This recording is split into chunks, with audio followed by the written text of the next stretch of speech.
Welcome everyone, it's Glacier Guy, Rock the Glacier as always. We're going to be doing a painting tutorial today with my Atlantean spears. Now, there's two methods I've used for painting this. One is a layering method here on the right, and one is an airbrush method on the left. We're going to be doing the layering method today, and if you want to see the airbrush method at a future date, let me know in the comments down below. Probably waiting until we get some more Primaris releases. There's some rumored releases coming out in the new year, so we'll be waiting on that. But if I get enough requests for the airbrush method, I'll do a video on the airbrush method. It's pretty quick. But as far as we're concerned, we're going to be doing the layering method. Now, this is the first method I used before I developed the airbrush method, and it does look really nice. It's very poppy. It's very a little cartoonish, a little comic booky. It's not as smooth as like a GW layer. It is more blocky, but I do like the way it looks. I think it comes out pretty well.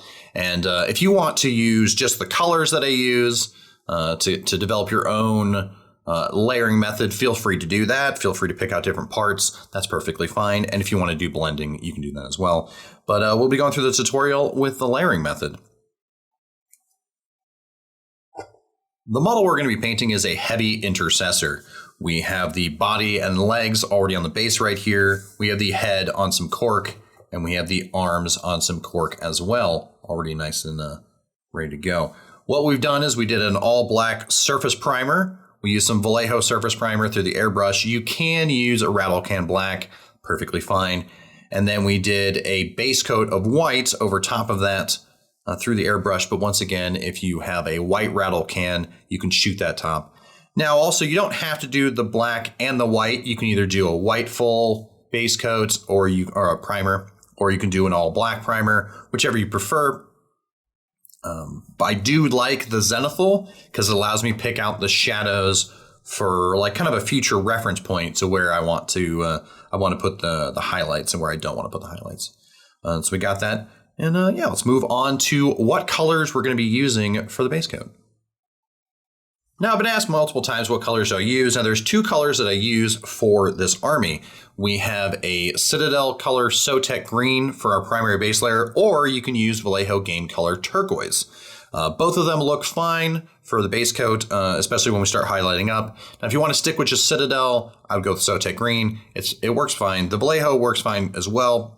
I do like when you shoot this through an airbrush, but because we're going to be doing layering, what we're going to be doing today is we're going to stick with a Sotek green, but you can use turquoise. Now, there is model color blue-green or green-blue or whichever version that you seem to come across. I have never used those colors. I don't have access to them in my local stores. I didn't want to mail order any for this paint, for this project back when I did it in the fall. But these two readily available in my local stores, so I went with the Sotek green or the turquoise. And I was just trying to figure out which one would be better through an airbrush. I have made an airbrush concoction of Sotek green with some thinners, but what we're going to be doing since we're doing layering, we're just going to stick with the Sotek green. So what we'll be doing now is we're going to do an all-over base coat of Sotek green on the armor. Anywhere that we're going to be painting the tealish green, we're going to be using the Sotek green. And all right, so I will return when this is all nice and grained up. All right, so this is the end result of the first layer of Sotek green. Since it's a layer paint, it doesn't cover as well. Also, we keep it nice and thin. So we did our first overall layer. Some of the areas that we knew we weren't going to get blue, we skipped over those areas. And then same thing with this arm. Since the right arm is going to be a different color for the sergeant, we only painted up the left arm. All right, so we'll return after we get two coats. I'm not sure if this is going to be a 2 or 3 coater, but let's figure it out. And we have layer 2 put over here on the armor.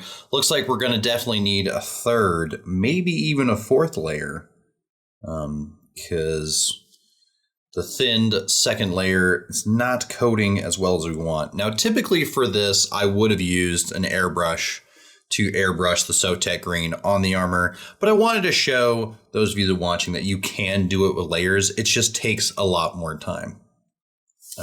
Same thing with the arm, and I almost forgot this other shoulder pad before. So we're going to be going up to the next layer. All right, so the third layer is done all over the model. There's some areas where the layer is a little bit lighter, but it's okay. We're going to be taking care of that here in a second.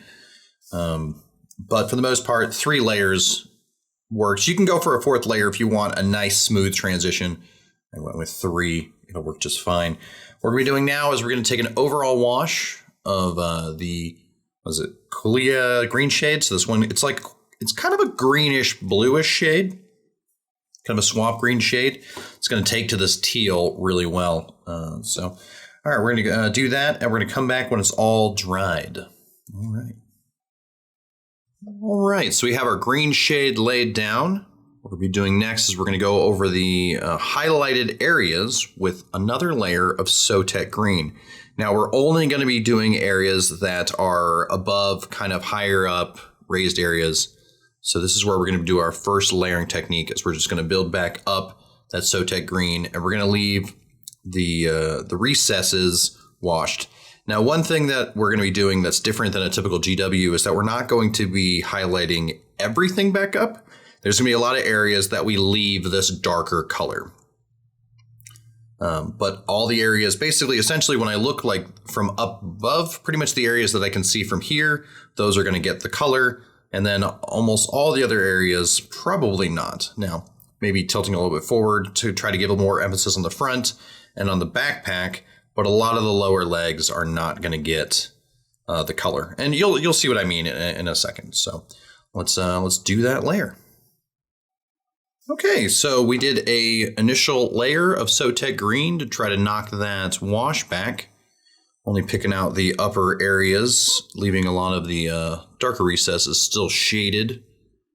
And that's pretty much how they're going to be. A little more example on the arm here. A little transition work. This little shoulder pad, leaving the corners. All right, so what we're going to be doing now is we're going to move on to black. So a lot of the parts of the model are going to be black. So we got all the hoses, all the pouches, yeah, and then the different grates and everything. So we're doing a lot of black. We're doing the base of the helmet. That one's going to be black as well. Probably this little hose right in the front, a little chin hose, and then all the ribbings as well as the rifle itself. We're going to get all that black good to go. So we'll be back when that is done. Oh, for the black, we're going to be using just Citadel Abaddon black, or Abaddon black. I have used other blacks from Vallejo, but they have an ending color that I'm not just a huge fan of. So we're going to be sticking with the Abaddon black. All right, so we got the black parts done. We got the little knife holster there. Got the pipes. Good to go. Got the bulk of the executor bolt rifle. I think it's executor bolt rifle. We got all that squared away. So what we're going to be doing now is we're going to be doing 2 different colors. We're going to be doing Caldor Sky and Rhinox Hide. So the Caldor Sky, if you look over here in the Space Marine rulebook, we have a Blood Angels Heavy Intercessor. Now the Atlantian spears are Blood Angel successors.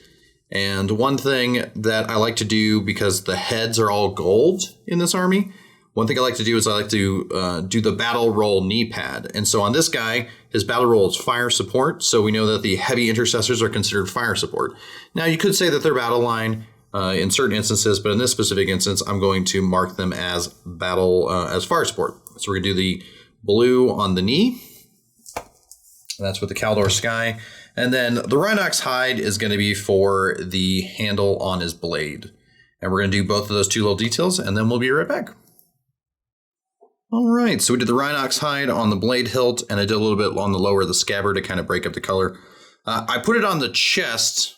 It's not necessary, though. It's going to get Retributor armor covering that whole chest eagle. Sometimes you can put, if you want to, you can put a brown underneath a gold to help kind of allow the gold to flow a little bit easier.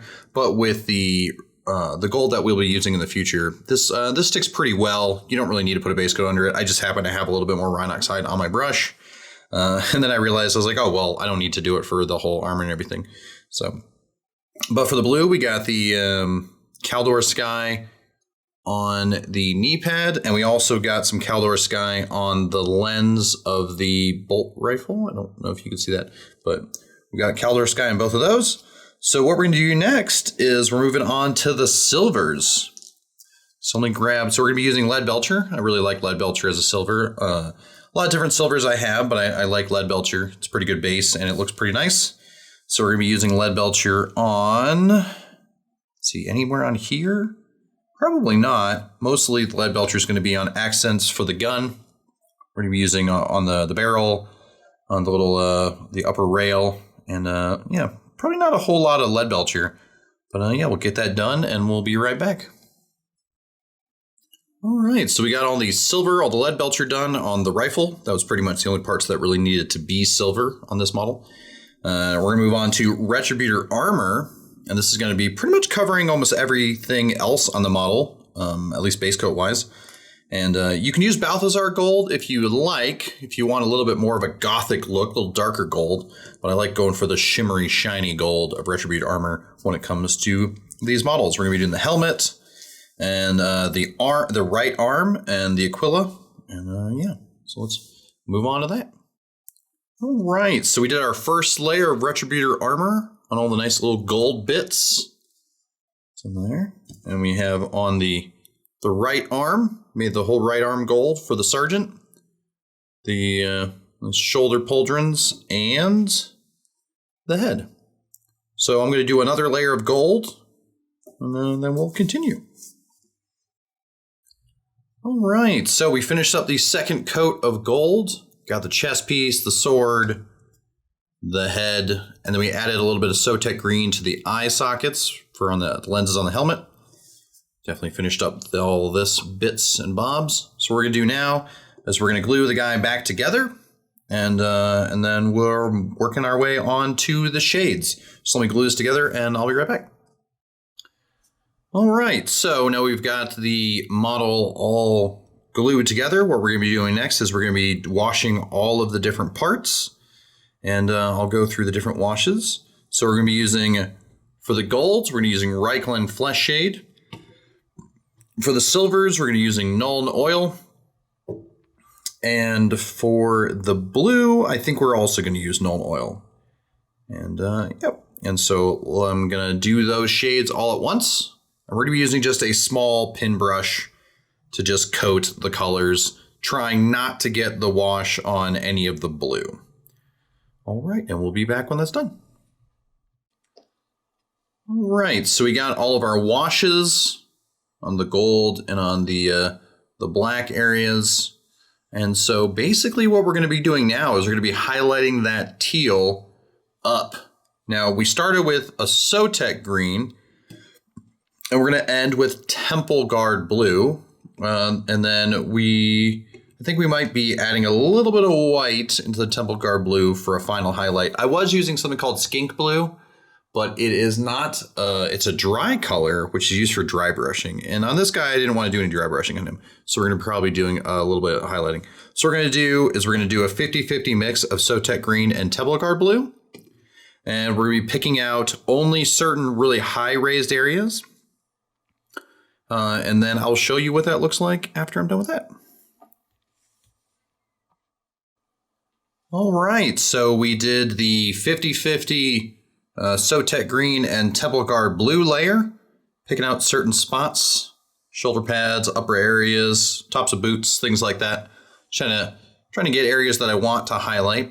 All right, what we're gonna do now is we're gonna go with Temple Guard blue. We're gonna hit those areas again, and yep, and then we'll work our way up, and we'll just add a little bit of white afterward. I'll be back after we do the Temple Guard blue layer. All right, so we finished with the Temple Guard blue layer, and we're just waiting for it to dry. I've decided not to go any higher. This is as bright as I want this heavy intercessor to be. As you can see, we've got the different layer levels with the darker ones near below in the shadows and the higher highlights up top. This is less of an edge highlight and more of a block highlight, as I've come to call it. I'm not sure if that's the official term, but that's what I like to do, the little blocking highlights instead of edge highlights. And what we're going to be doing next, the last thing, is we're going to be doing the trident symbol on the left shoulder pad. Yes, on the left shoulder pad. And this is all just done freehand. There's some, I think it's 3D printing websites that do similar Atlantian spear shoulder pads. I don't know if they'd fit all the Primaris. And there are some websites that do decals. But I've gotten pretty used to doing the freehand, so we're gonna do the freehand, and it's pretty much, you just pretty much want to draw a line. So you'll draw one line and then another, connect them across, bring the other line down, triangle, triangle, half triangle, half triangle, and that's how you get the trident shape. I don't really have a good way to just like hold it in place and film me painting the trident, so we're not going to do that. But once this paint dries, we'll get the trident symbol on there, and then that'll be it. And that'll be doing the base later when I finish with the rest of the squad. But that'll be the painting tutorial. So I'll be right back with that finished. All right, well that is it. That is the Atlantian Spears painting tutorial completed. Now, obviously, you can pick out different areas to highlight. You can do more highlighting if you'd like. You can pick different colors for the pouches. I like the black for the pouches. Kind of really works. Yeah, and just let me know how you like it. If you want me to do the airbrushing tutorial, like I said at the beginning of the video, just let me know in the comments down below, and at some point in the future, when new squads get released, I'll pick that up. But aside from that, hope you enjoyed. And yeah, look, the freehand's not the best, but you know, it works. And aside from that, I hope you enjoy, and I will see you again next time. Goodbye.